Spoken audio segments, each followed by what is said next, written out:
Okay, so what I'm basically gonna do is, hopefully this works. I'm going to just get my Estee Lauder Double Wear Foundation and then add in a little bit of white face paint and black face paint.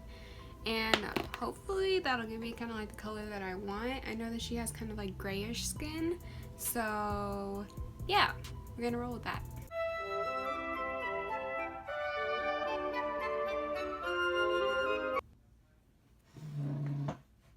Well, that was a fail.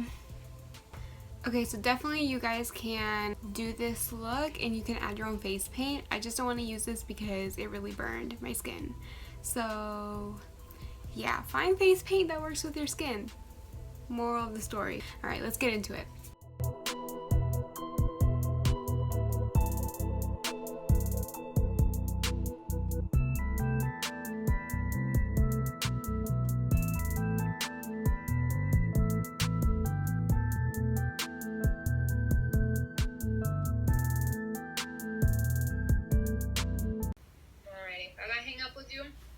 But I love you.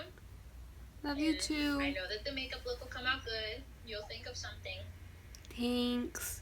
Okay? You got this. You're my baby. You're smart. You're an art kid. True. Okay, I love you. Okay, I love you. I'll call you in a couple hours. A couple hours and a half. Okay, bye-bye.